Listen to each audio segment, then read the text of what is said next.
Bolo verejným tajomstvom, že práve hráč Realu Madrid Vinicius Junior sa stane novým futbalovým kráľom a vezme si domov ocenenie Ballon d'Or alebo Zlatú loptu 2024. Podľa informácií si Vini pre túto príležitosť kúpil oblek, ktorý stojí viac než moja oblička. Zarezervoval si drahý hotel, naplánoval party, na ktorej sa bude oslavovať jeho triumf. Dokonca vraj v El Clasicu povedal Gavimu, že si v pondelok ide prevziať zlatú loptu. Pozval celú rodinu, len aby to celé nakoniec zrušil. Šokujúca správa. Dozvedel sa totiž, že on víťaz nebude. A vraj sa to nedozvedel od organizátorov zlatej lopty, ale od Manchesteru City. Aby toho nebolo málo, tak celý Real Madrid sa rozhodol bojkotovať zlatú loptu tým, že sa jednoducho nezúčastnili. Zostali vo offside.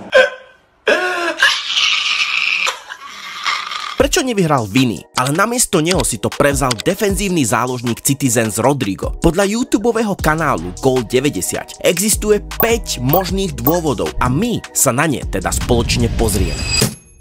Dôvod číslo 1. Uprednostnenie reprezentačných výkonov. Minulý rok to bol práve Messi, ktorý vyhral toto ocenenie a bolo to vďaka jeho triumfu na majstrovstvách sveta s Argentínou. Aj napriek tomu, že Haaland vyhral treble. Krádež!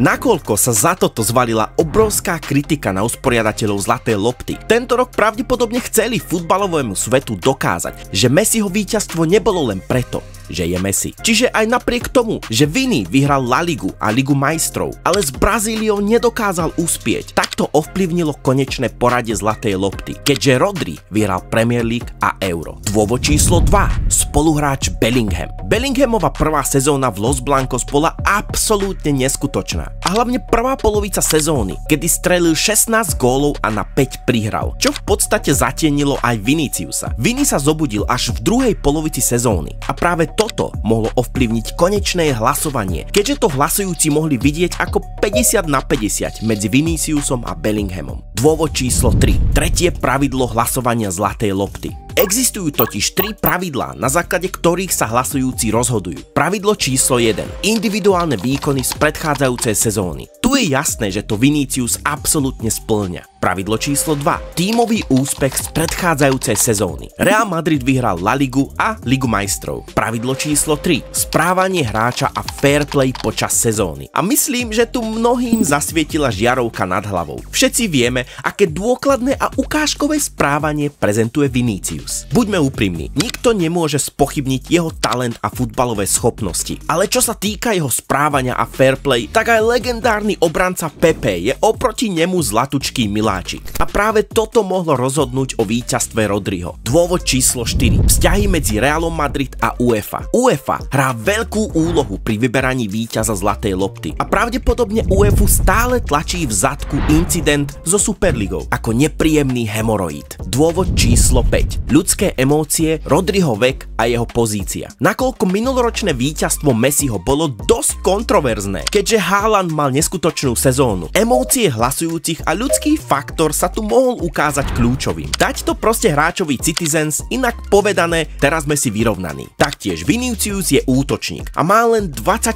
rokov, ale Rodri má už 28 a je defenzívny záložník. Je teda jasné, že mladé útočnícke pušky majú vždy najväčšiu šancu na výhru. Čiže hlasujúci sa mohli rozhodnúť, že dajme to tentoraz Rodrimu. Vini má ešte celú kariéru pred sebou a výhra záložníka je dosť ojedinelá. Čo sa týka rozhodnutí, mám tu pre vás video o rozhodnutiach rozhodcov, ktoré šokovali svet futbalu. Klikni teda na videjko, ktoré vidíš na obrazovke a uvidíme sa o sekundičku vo videjku.